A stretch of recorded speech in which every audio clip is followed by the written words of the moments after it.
Vice Chancellor of Vivekananda Global University, Jaipur in the year of 2019-20. Also, sir has been a director at Institute of Science and Technology for Advanced Studies and Research from 2013 to 2017.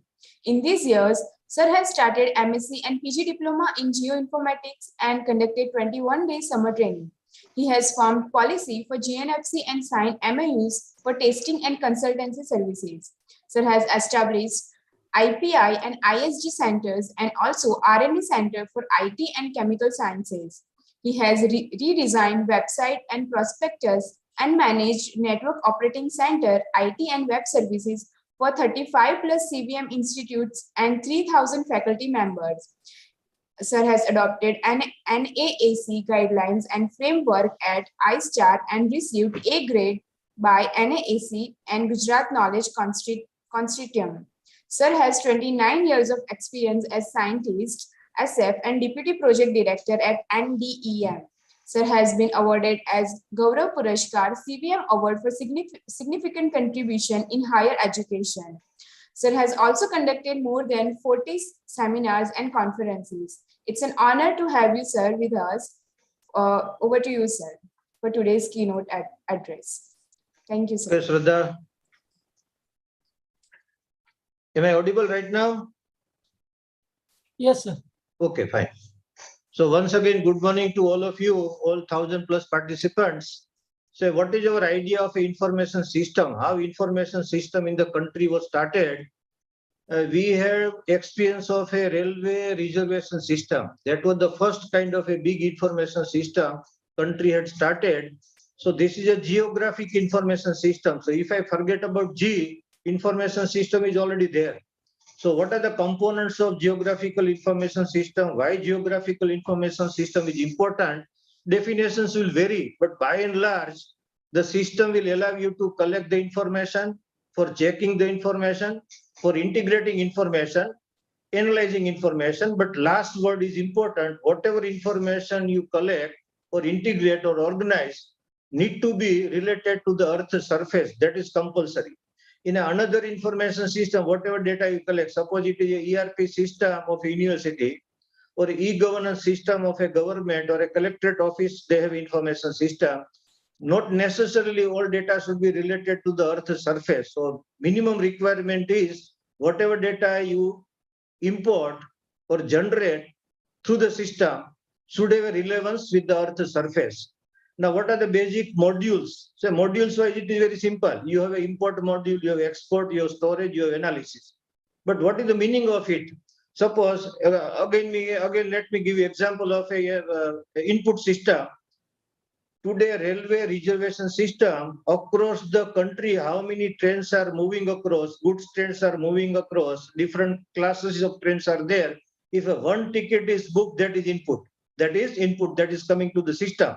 And accordingly, the system database should change. So look-wise and field-wise, it seems very simple. We import and export and storage analysis, but it is a very, very difficult task.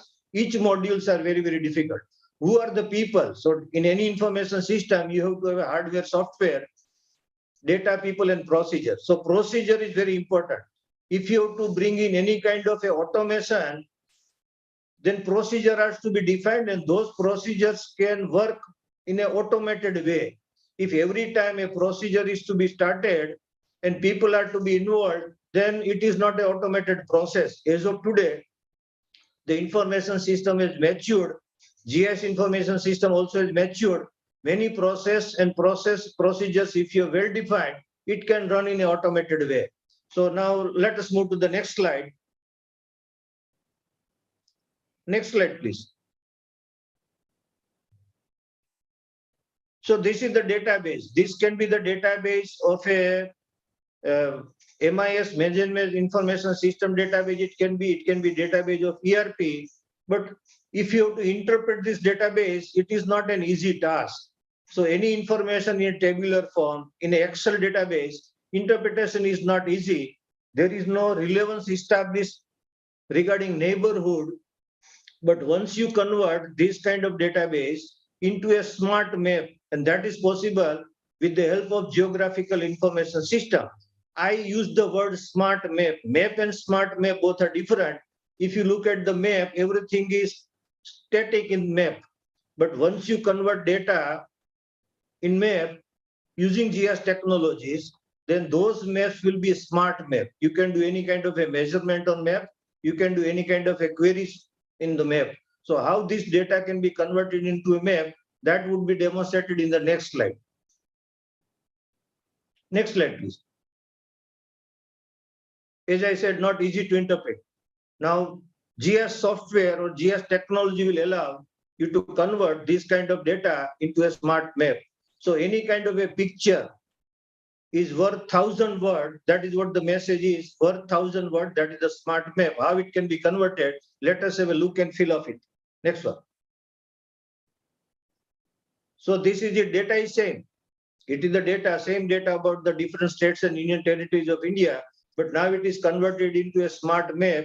You can put your cursor to any spot, either Gujarat or Rajasthan or Madhya Pradesh, and whatever information you want to retrieve, those kind of information can be retrieved. So that is the first feeling of an information system, and specifically geographical information system. We had a tabular data. With the help of this kind of information system, we are able to convert tabular data into a smart map, and smart maps will be useful for query, for measurement, for a browsing, and these are the basic functions provided in geographical information system. Next one. So this is it. You are retrieving information. Next one. So now you have understood the data which is available in a geographical information system and data which is there in any ERP system or a management information system. What is the big difference or basic difference between two? In a geographical information system, data has two components. One is a spatial component, that is where data is located. Another is a attribute component, that is attribute about the data. Next slide. So this is it.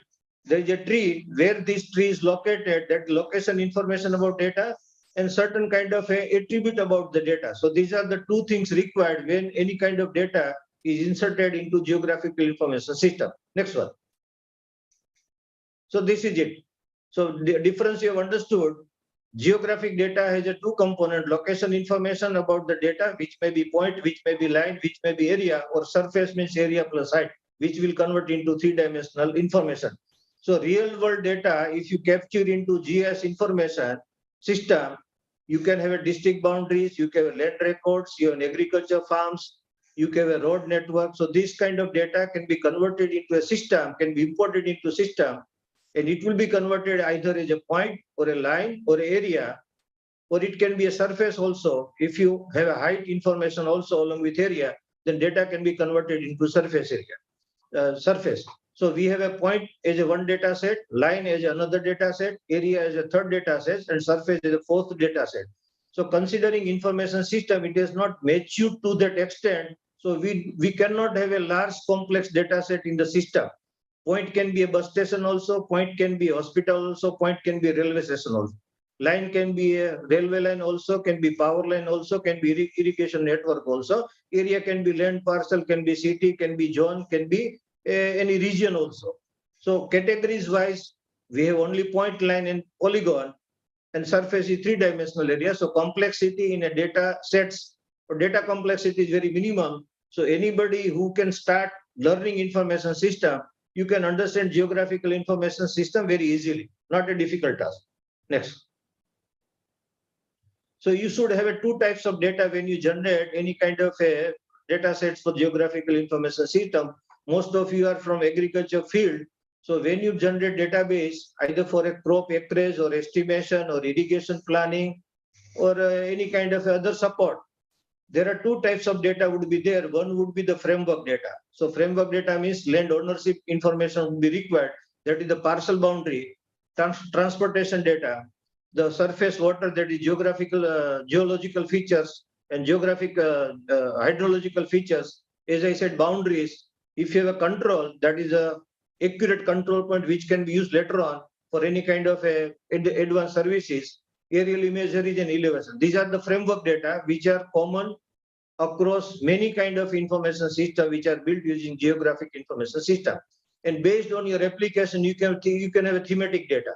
If you have agriculture application, then definitely you have a soil characteristics, you have a slope, you have a contour information, you have irrigation network information, you have canal network information. So all this information is to be generated to be kept in a information system. So there are two types of data. One is a framework data, other is a thematic data. And basic data characteristics would be point, line, poly, and volume. Next. So basically is a very easier task. Once data is converted into a smart map or any kind of a point, line, poly kind of information. Very first thing, there are many functions of GIS, but in introductory part, I have made it very simple. At least when you start learning about geographical information system, at least 4 functions you must understand in the beginning. One is a measurement, another is a monitoring, third is a mapping, and fourth is a modeling.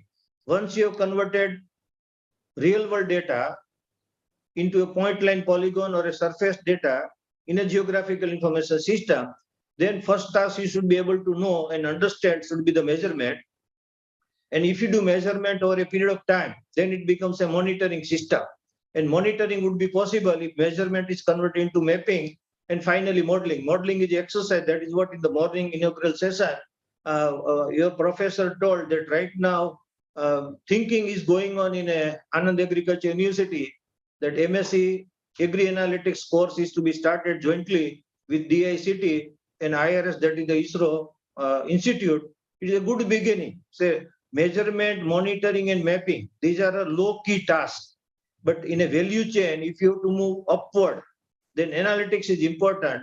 Now you have a large-scale database available from any source. I could not explain much in detail in the beginning during inaugural session, but ISRO has many portals, and all these portals data is available. We have a Bhuvan portal, MOSDEC portal, Varis portal where water resources data is available. All these portal data is available, not only from India, Indian Space Agency, many space agencies across the world. Landsat data is also available, Sentinel data is also available.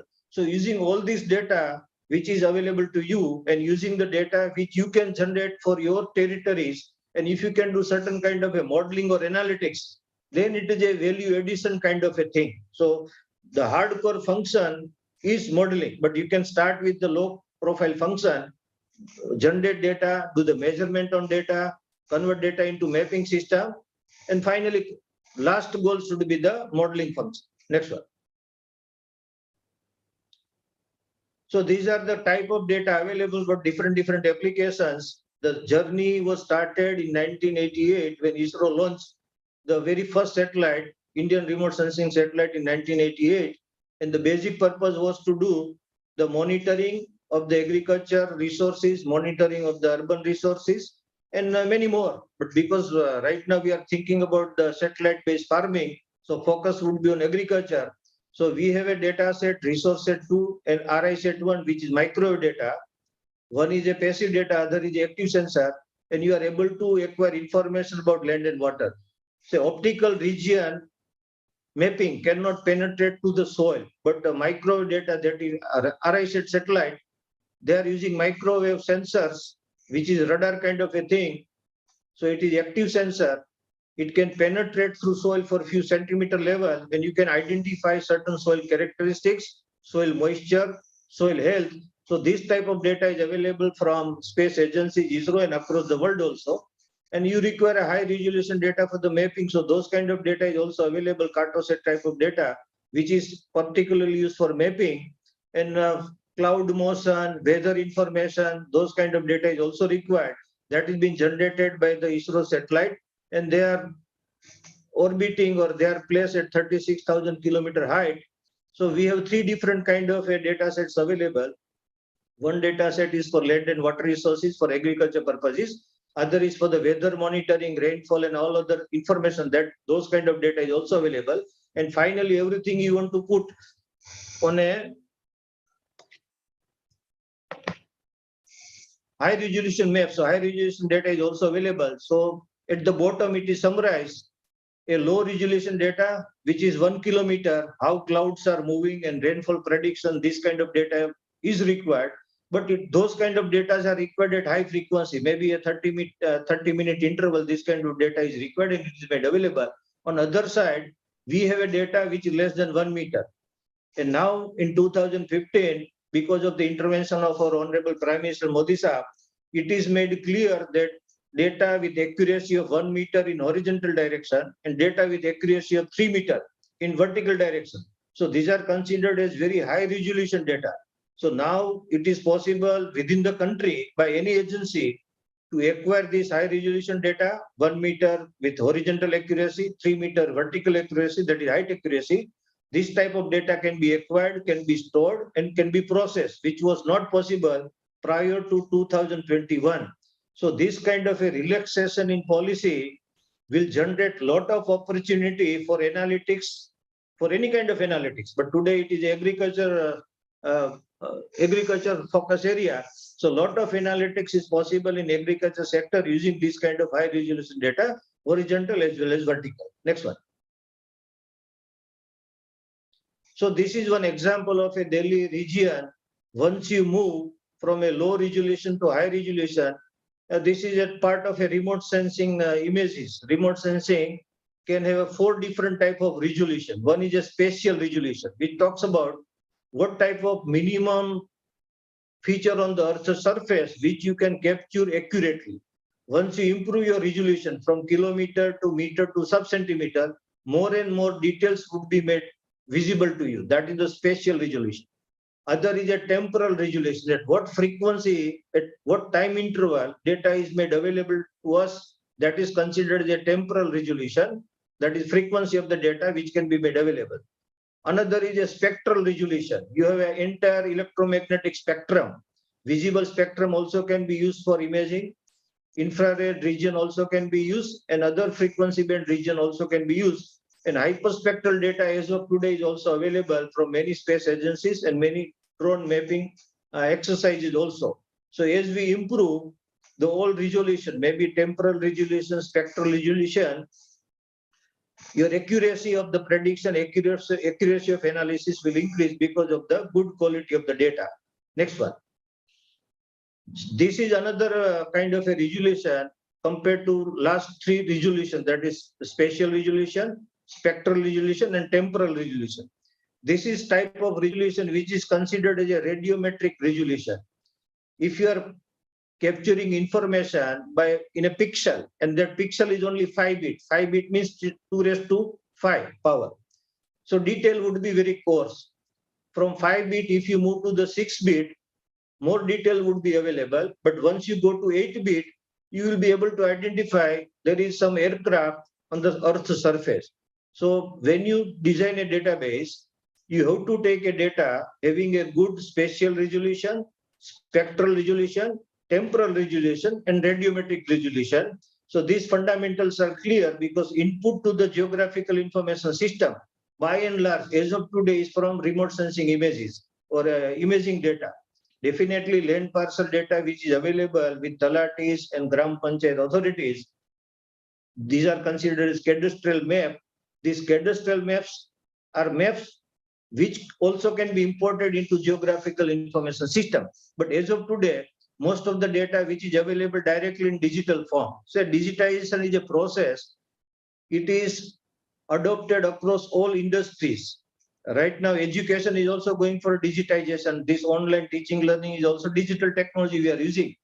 So cadastral map is an analog map. But once you convert those cadastral maps, these are the land parcel maps, into a digital form by scanning or mapping, it is converted into a digital form. So satellite data is already available in digital form. The drone pictures already would be available in digital form.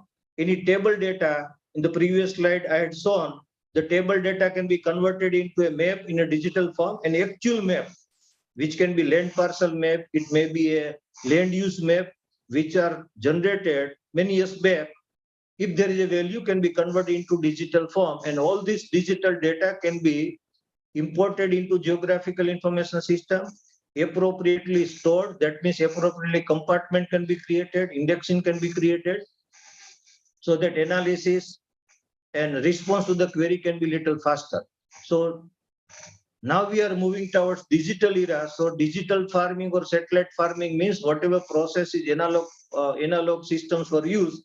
Now it is time that all the analog systems to be converted into digital system. And these inputs are satellite images, GPS observations, the maps which are converted into digital form. So now we are moving a digital farming kind of a system. That is it. Next one. Next one. So this is one example. If anybody has to create this kind of a massive data set, it is about entire India. India is spanning north, south, or east, west, 3,000 kilometers in one direction, 3,005 kilometers in another direction. And these are the type of data collected by the satellite. And satellite may have a span of a 148 kilometer, one image I'm talking about, or it may be even less than that. So all these images are to be corrected first of all. Radiometric correction is to be done, image enhancement process is to be done, and finally mosaicing is to be done so that you can have a single theme or a single data set and is talking about land use classification or land use features all across India. But it is a tremendous task. Lot of data sets would be available from satellite platforms. This data would be archived. Certain processing will happen, corrections will happen, then data you have to join with each other. And finally, this type of one data set is to be created for the entire country is a massive task, not an easy task, but it is doable task today. Next one. So how the process was started? The remote sensing program of the ISRO was started primarily focused to the agriculture application. And we had generated a lot of data set during the ISRO time frame. IMSD, that is the Integrated Mission for Sustainable Development. This type of data were generated initially in analog form, and finally, these data were converted into digital form by the scanning process and imaging process. Where I was getting associated during my early days, or during my tenure at ISRO, was Natural Resources Information System.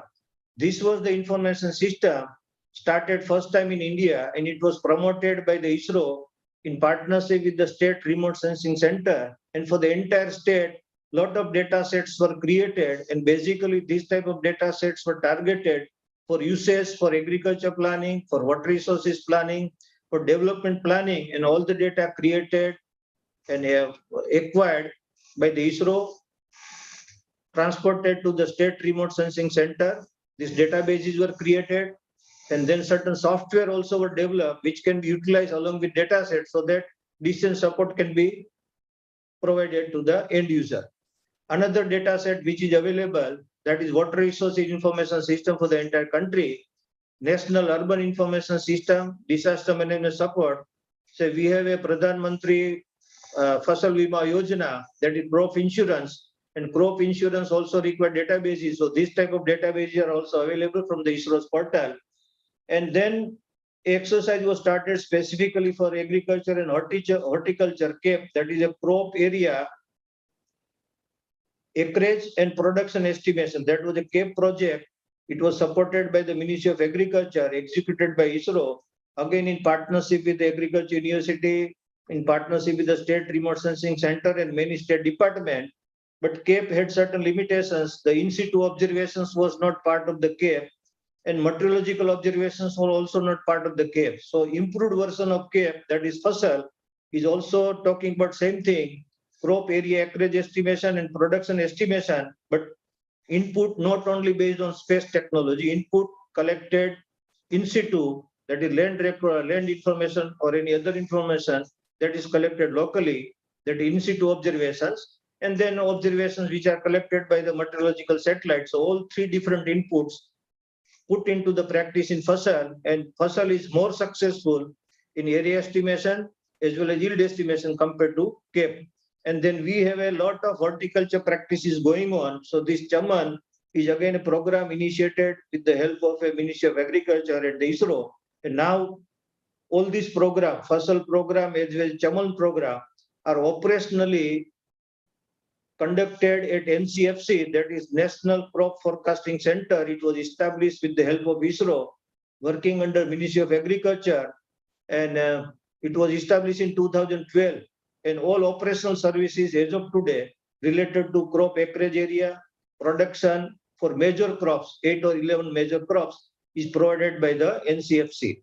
And Chaman, as I said, is about horticulture data set, and we have a lot of people involved in horticulture practices. We have apart from agriculture, horticulture also contributing in a big way, and fruit and vegetables, maybe across 300-400 million tons of the fruit and vegetables are produced in the country, and there was no inventory regarding this. So this is also a good initiative from ISRO, from Agriculture Ministry and NCFC. These are three agencies working together. So whatever data set generated during last 30-40 years, that is Integrated Mission for Sustainable Development, NIRS or VARIS data, all these data are made available to the public by different portals of the ISRO. These portals are accessible to you. Vedas is one portal which is hosted at Ahmedabad. Mosdek is another portal that is also hosted at Ahmedabad. Bhuvan is hosted by ISRO agency at Hyderabad. And these are the different portals where data would be available. You can put your query. And even if you do not have data, if you don't download data, then also your query will be supported by these portals and required information will be made available to you. And all portals have massive IT infrastructure in the background, and high computing systems are working. Lot of expertise in software development has gone into it, and quick turnaround is made available to you. So data is one component, but initially we were dependent on imported software.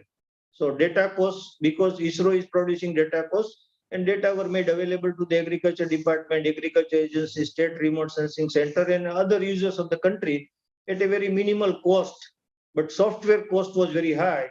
So during 2000 time frame, a decision was taken at the ISRO level, and software were produced, which were indigenous software. One is a IGS, has a components of image processing technology and component of geographic information system. Another is a QPad, which is a software which would be made available for a mobile handset. Another IGS is for desktop system. QPad is a mobile system. And these are the different software which were made available in a NRS time frame for better utilization of data and for certain decision support system. Fortunately, I was given a chance, and I was part of the team in development of NRIS system, in development of IGS software, in development of QPad also. Next one. Next. So these are the portals available, and access is available to all the agencies, and data would be made available to you. And now, because policy is diluted, drone policy is also diluted. Previously, it was not permitted in the country to fly a drone at certain height, or you cannot capture data at certain resolution. But now policy is diluted, mapping policy is also diluted, data policy is also diluted. So a lot of data set could be available. And once data set is available, you can start quickly. If you generate data on your own, it will take much more time. But data sets are available from different agencies. So directly you can start consuming data, and a lot of analytics you can do using data available from different sources, plus data which locally you can integrate with the available data. So these are the different portals available from ISRO, and common public can exercise and can use this kind of data set. Next one. So this is, as I referred, the exercise was started long back under CAAST project, then it was converted to FASAL. But in 2012, this center was established under Ministry of Agriculture, National Crop Forecasting Center, and as of today doing wonderful job regarding crop acreage and yield estimation for major 11 crops. Now horticulture crop is also taken care, and major crops are for India is a wheat, rice, sugarcane, jute, mustard. And this kind of exercise or this kind of a processing is happening for all the states of the country, and information is provided to district collectorate or agencies, concerned agencies, at an interval of 15 days or at an interval of 1 month at district level and even at sub-district level. So it's a massive exercise, and this center is exclusively functioning for crop forecasting and production estimate only. Kishan, that is as I referred previously, the crop cutting exercise were used for prediction of the yield. And accordingly, based on the historical data, if something goes wrong, either cyclone or maybe the flood, then compensation was given to the farmers. But now a space technology input and geoinformatics input is included in the system, and that is the Kisan project. I'm not sure, but there was a news item sometime back that in crop insurance system, mostly farmers were not benefited much. The insurance company had earned thousands and thousands crores. So a course correction was done in a crop insurance scheme, and now space technology input and geoinformatic inputs are part of this Kisan. So that's how this system, that is space technology and geoinformatics, are benefiting for claiming insurance when crop is damaged or crop is destroyed. So that is covered under Kisan project. This another agriculture drought assessment and monitoring also carried out at NCFC. And these are the all data sets available. You can go to the NCFC website and there you can study the reports. You can download certain data sets, or data set probably would not be available directly, but reports would be available. And once you go through the report, you will be getting more insight how the centers are functioning and what kind of exercise is happening there. In a future course of time, if time permits, whenever you go back after attending this seminar, you can visit these kind of centers and get more insight. But these are the only kind of centers in the country and providing information for the agriculture community. What are the positive drivers for the geospatial technology? Very first positive driver is a geospatial and mapping policy, as I said, announced on 15 February 2021. And this will permit acquisition, storage, and processing of data having a accuracy of 1 meter in horizontal direction and accuracy of 3 meter in vertical direction. So what was the situation of agriculture in the country post-independence? We got independence in 1947, and early 1950, 1960, we were in a miserable state, and we had to import wheat and rice from US, sometimes from Russia, and quality was also compromised. And for any nation, it is not good that continuously you are depending on other agencies for food security. But during last 50, 60 years, we have done marvelously well in agriculture sector, not only because of geoinformatics technology or not because of space technology. These two inputs are definitely important, but for entire agriculture sector, the policy of the government of India, just like a support of a MSP, the infrastructure developed for the irrigation purposes, Kisan Vikas Kendra developed for the extension services, the agriculture universities functioning across the country, around 70 agriculture universities, and we have a talented pool doing a lot of research in agriculture field under agriculture universities, and definitely ISRO is providing the space technology input. So entire agriculture sector, one component is a geospatial technology or a geoinformatics.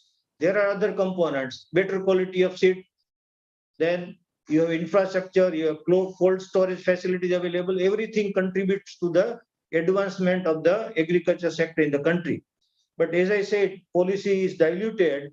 Soon, ISRO also will be able to provide from space imaging satellites data with the accuracy roughly about 50 centimeters. But when you improve the accuracy, the size of data is limited.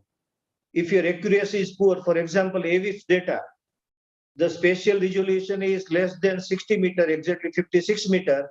The one scene will cover in horizontal direction 710 kilometers.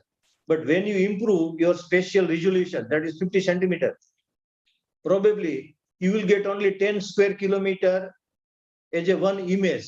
And if you have to do any kind of a large database creation, previously I had shown the one slide, entire land use for the country. But if you develop this kind of data sets for the entire country, then a lot of analytics has to happen, a lot of data joining has to happen. So it's a massive exercise.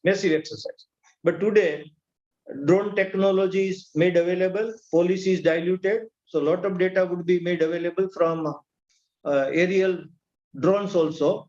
And now tools are available because of the capacity building. Many universities across the country, they are conducting MTech program in geoinformatics technology. remote sensing and GS, BTech programs are conducted, MSc programs are conducted, and IRS is only one institute totally catering to this technology only. So today we have a talented pool in the country who are expert in artificial intelligence, the navigation system, big data is available, and using analytical processing, many actionable information can be derived, and commercially it can be exploited, commercially it can be used. Next one.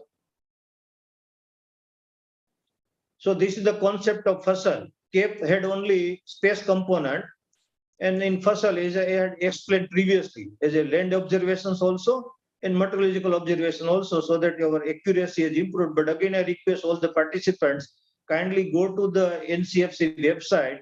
Certain reports would be made available to you. You can download those reports. You can understand more information, what kind of practices operationally done at NCFC. Many documents are available in public domain, and data and information will be accessible to you. After your 2-3 days workshop is over, definitely you can go to these kind of centers and portals and acquire more information for your own learning. Next one. So this is one example, say what ISRO is doing, or what space agency is doing, or what NCFC is doing. It is not possible for a university or a department or a student, maybe in MTech program, MSc program, to come up to that level so immediately. But definitely today's technologies are available, mobile handsets are available, hardware devices, mobile hardware devices have become very cheap, and they are made available. So it is possible to develop certain kind of application in mobile, many sensors. Using mobile handset, you can collect data, you can provide certain kind of a software in mobile handset itself, so that certain kind of decision making also can happen at the field level. This is a kind of exercise I had done. I was part of this team during my tenure at ISRO, and we wanted a task was given, that is a monitoring and mapping of MG NREGA works. MG NREGA works are related to the construction of road, but that is not relevant today. But MG NREGA work is also related to the retrieval or rejuvenation of water bodies, maybe distillation of pond, repairing of a wall, something like this. So this kind of data, you can say this is one wall. Anybody can realize this work is done, but it cannot serve the purpose. Water cannot be stored either on left side or maybe on right side also. So this kind of a monitoring can be done, and mobile handsets are available.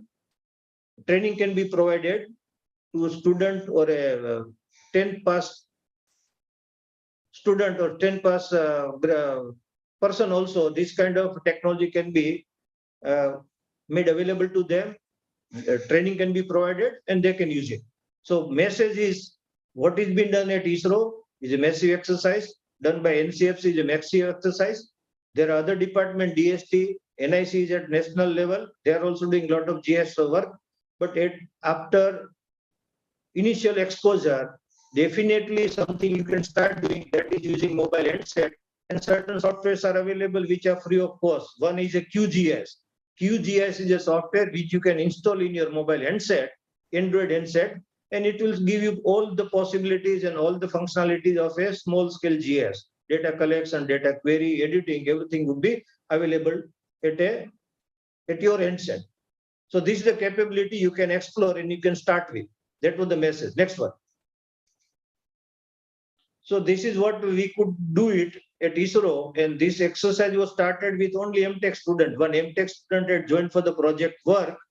One was from Nirma University, another student had come from the Bhavnagar University at that time, and some prototype was developed.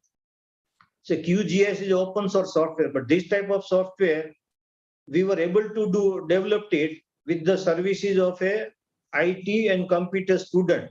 So it is a doable task. That's the message. And finally, after prototype development, similar software was developed. That was QPAD. And finally, this QPAD software was transferred to the industry, and many people had used it. So it is a simple task, doable task. Once you have certain kind of understanding, it is possible that 2-3 people together having a background of a geography, having background of a agriculture, having background of IT. And if you prepare a multidisciplinary team, this kind of task, you can take it up and it is a doable task. Next one. As I said, after this prototype was developed with the support of the student, we took up this exercise and full-fledged indigenous solution was prepared for mobile handset. This is the time frame of 2005-06.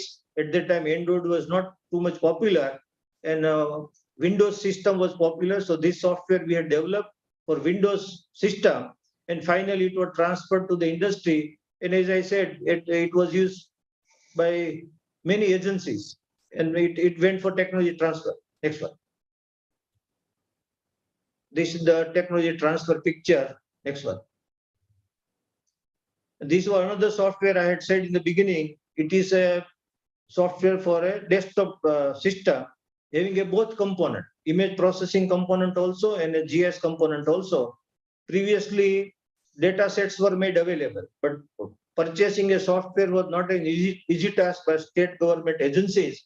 So at the ISRO level, it was thought that let us prepare a software having both functionality together, image processing functionality, geographical information system functionality put together so that it can be made available at a very reasonable cost. And if I remember exactly well, once this technology was transferred to the industry, and then industry provided this software to the university, academia, at a very low cost price, around 1.5 lakhs or 2 lakhs. But if you buy ArcInfo software or IDA software, which are two different packages, one is for image processing, other is for GIS, and your capital investment will be very huge. And probably at initial level, you may not be able to take all the functionality, you may not be able to take advantage all this functionality. So it provided a good handle to start with. Next one. This also went for technology transfer, was inaugurated by then ISRO chairman Madhav Nair Saab, and then ISRO officers are also along with it. That means, so this kind of software are not available in the country. Across the world also, this kind of software was not available.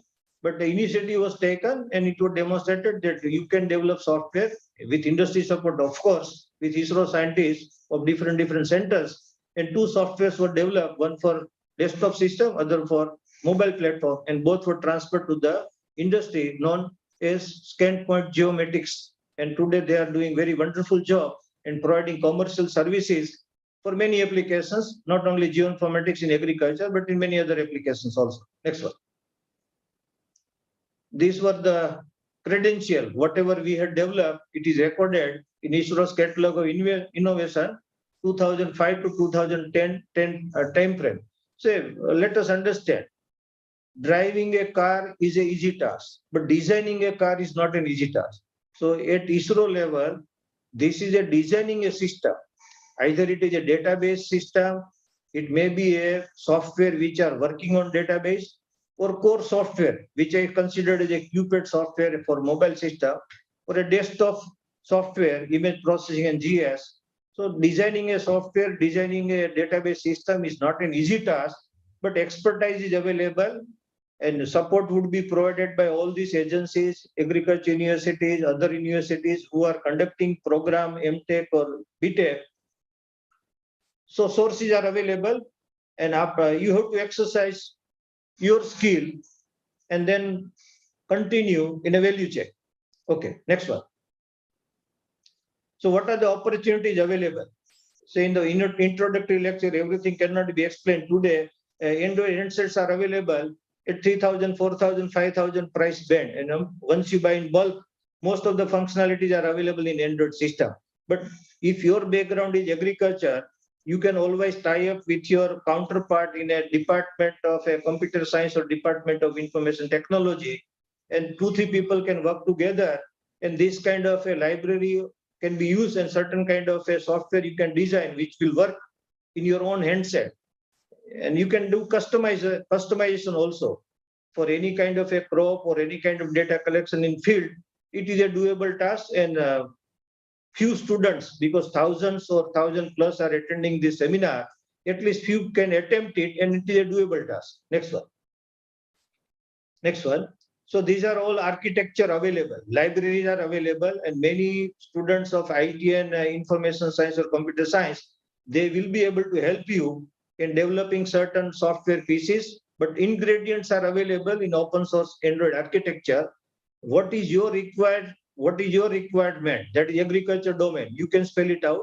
Your counterpart from IT field, your counterpart from computer science can meet your requirement. As a team, you can develop certain kind of databases also, certain kind of software also, which can be helpful.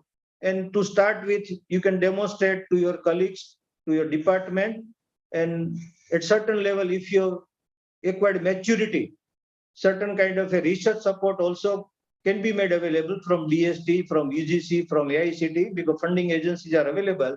And funding can be provided to the faculty also, and funding can be provided to the student also, because innovation and startup policies, at least in Gujarat, we have vibrant startup and innovation policies supported by government of Gujarat, and budget is also very huge, and students are given encouragement for development of this kind of tools and technology in any discipline. This is related to agriculture discipline. Next one. These are the functionality. Once you develop this kind of a software, you will be able to import and visualize vector data also, raster data also. Next one. Next one. This is example. So your point, you have polygon, both are overlaid, and you can do the query also, and you can do the symbology also. Next one. So this is the symbology you have created. Next one. Next one. Next, please. So choices are given to you. But this kind of tools, it is possible to develop as a team. Say, whatever you do from textbook, that is a classroom teaching. But as of today, you have to develop certain skill in a lab.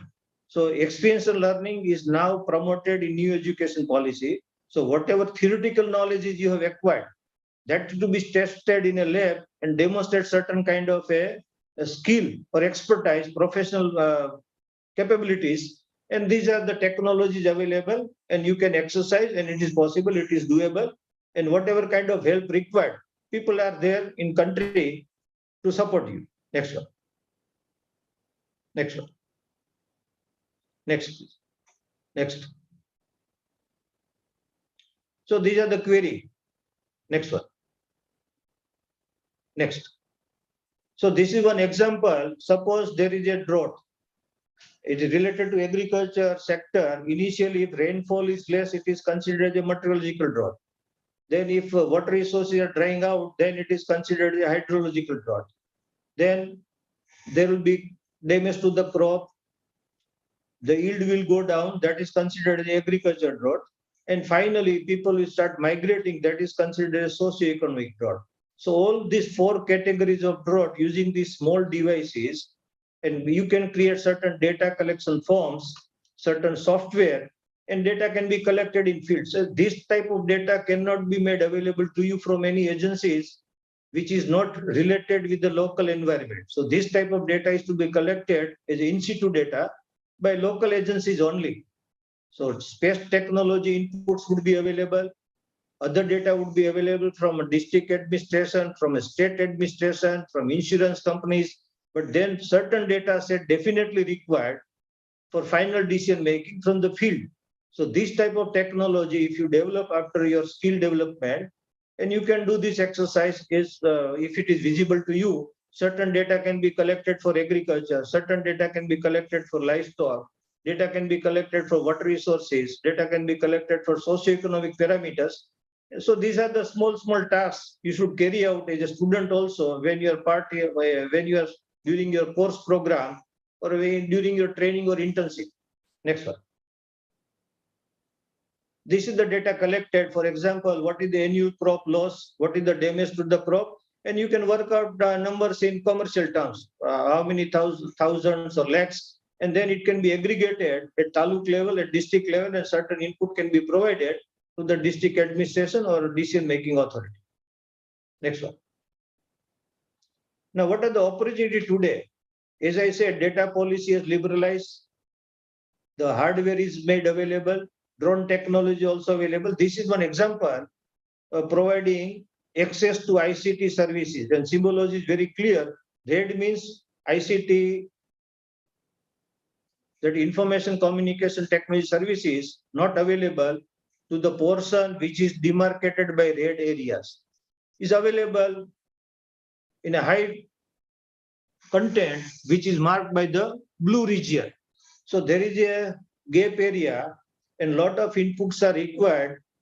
And ICT means you have a IoT devices, you have drone devices which are collecting information in digital form, and then it is pushing to the server or a center where data is processed, decisions are made and again communicated back to the client.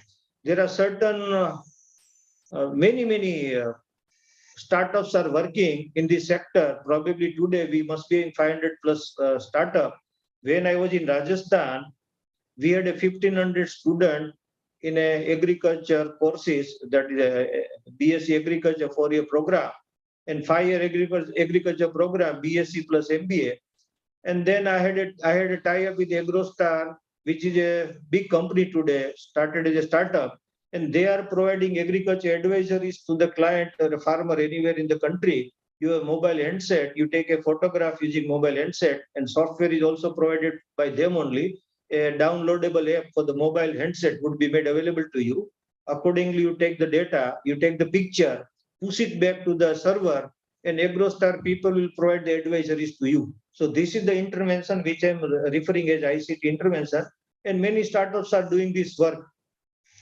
And without this kind of intervention, there may be losses. As of today, a one farmer getting this information at a subscription of 600 rupees per season. So cost benefit analysis is very large, and startups are working. In this example, I had studied some time back, 2-3 years back probably. The company is providing services to 5,000 plus farmers. So charges are 600 rupees per season. But suppose from 5,000 it becomes 50,000, it becomes 5 lakhs, then cost per subscription also will reduce drastically. So it is available for mobile handset also.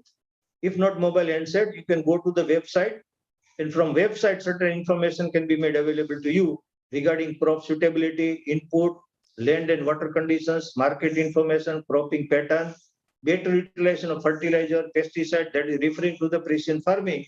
And a conservative estimate was that cost benefit analysis will be 3 to 5, but that is with 5,000 farmers and services provided at a subscription rate of 600 rupees only.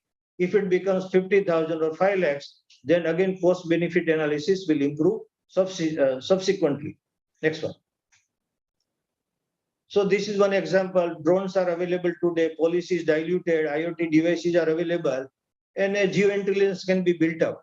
So you have agro geointelligence services, that is analytic component, using artificial intelligence, navigation data, big data. So one example I give, if there is a 1 degree rise in temperature in Punjab or Haryana, these are the 2 states in the country producing large amount of wheat. So how we can relate it? Rough estimate is there. If there is a rise in temperature, the wheat production will go down. But if you have to quantify, if 1 degree rise in temperature, whether the production will be reduced by 2%, 5%, 10%, that is the quantification, where analytics is required. And this kind of services can be developed, can be provided at local level by collecting data through this kind of devices, IoT devices, drone, and then certain data available from server side, from ERP system, and all can be joined together, all can be integrated together, and analytics can be run. This kind of software can be prepared, and geointelligence services can be provided. It is useful. Most of you must be related with the agriculture sector, I hope. So 1 degree rise in temperature, if in Haryana or Punjab, there is a reduction in wheat production by 5%, is a huge, because these are the 2 states producing large amount of wheat for the country. And NDVI is another kind of analytics, normalized difference vegetation index, is a common index which is used for the estimation of the crop yield. The hyperspectral imaging today is able to test the seed quality also. So there are many problems. All problem of the agriculture sector cannot be solved by the remote sensing or a geoinformatics. The quality of seed which are made available to the farmers, probably they are not up to the mark. Fertilizer made available to them is not up to the mark. Once there is a produce, Then what is the categorization of produce? So if your mangoes, somebody is growing horticulture, fruit or vegetables, then this kind of imaging technology, which is considered hyperspectral imaging technology, will be able to help farmers in sorting out the quality of different products. So these are all opportunities available.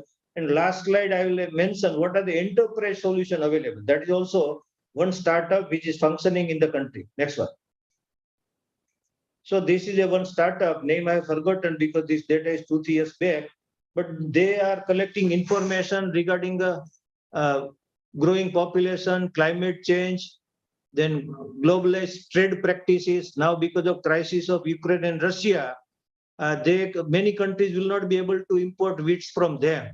Now one choice is India and other choice is Canada or US, because US is a larger producer of wheat. So international pricing, this kind of data is also collected by them. Consumer preference data is collected by them. So all these drivers which can introduce disruption, this type of data is collected by the startup agency, and then it is converted into digital form. That is the digitization, just like digitization of any technology. In automobile sector, we have digitization, automation. Similarly, this is the exercise in the farm sector. And then certain kind of services will be made available to banking and insurance company. If you have farm level data, then either credit can be made available to the farmer, or if there is a damage, then compensation also can be made available to the farmer. So these are the different kind of services which can be provided to the farmer. For soil treatment, it is one component is shown. Whether data is made available at local level, crop insurance facilities available. So these type of solutions are not provided from the central agency, because now it has gone to the business. It is enterprise solutions now. Any space agency would not do something like this. So these are the opportunities. So if you are in this field, my prescription would be, you may go to these agencies, work with this kind of startups, go for internship, invite them for expert talk, get associated with them, and then whatever is missing in our Indian education system, that academia and industry, there is a big gap, and it is possible because academia is for not for profit and industry is for profit. So way out is an incubation center and startup.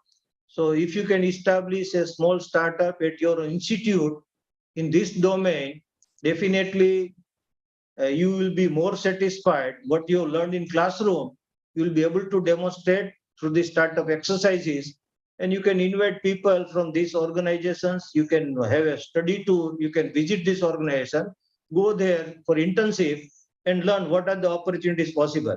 So as of today in geospatial technology, we have 5 lakh workforce, value generated is 40,000. And why value generated is not very high? Because we have not moved in value chain. From data collection to analytics is a upward movement in value chain.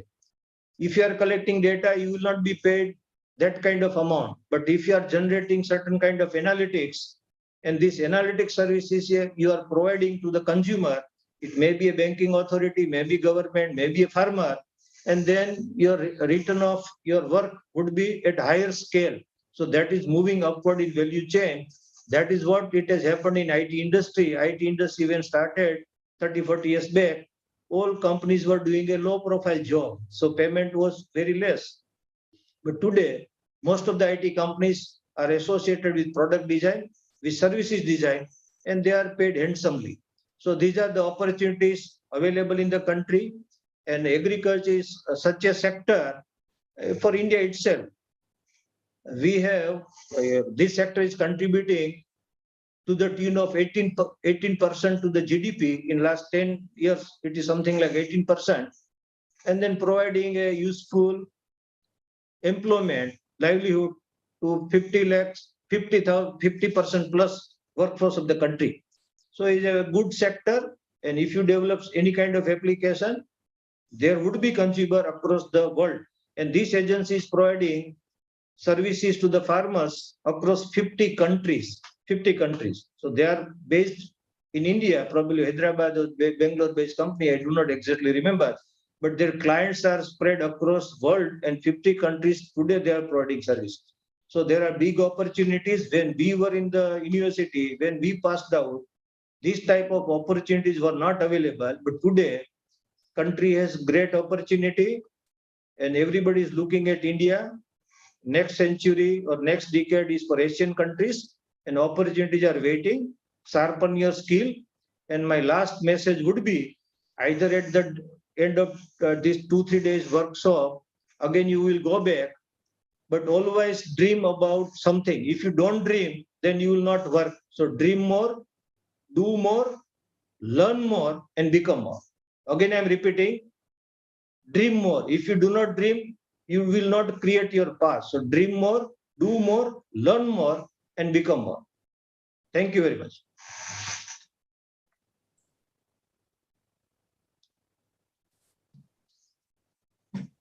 Dr. Chetan, I have completed. Thank you. Thank you so much, sir, for your detailed explanation about the topic. The information is really useful to all of us. Thank you so much, sir. You Sir, share my, Chetan, you sir, share my, anything? Shraddha, you can share presentation Okay. to all the participants. Okay. Okay, sir. Okay. Nothing wrong in it. See, Okay. sure, sir. Okay, sir. Sir, thank you, sir, accepting Okay, our fine. invitation Fine. and to share the very good knowledge with us and our participant also, sir. You covered each and every aspect, sir. And we That will is- say we will share your PPT to the participants through email, sir. Okay, fine. Okay. So Okay, thank you, Yes, thank sir. you, thank you Thank for you. providing opportunity. There is Okay, there is please. one announcement to all our participants. Our next technical session 1 will be started at afternoon 2 p.m. So I request all to be present on time. Till Yes, then, sir. thank You want to say something, sir? Yes. No. Say after 2-3 days of exercises, probably you can identify certain learning resources where information would be available. ISRO's portal, I said NCFC site, and many more resources are available. So if you can provide resources to them, link to them, at least student will understand in a better way. That is Sure, it. sir. Sure. Oh, fine. Okay. Okay, thank you. Okay.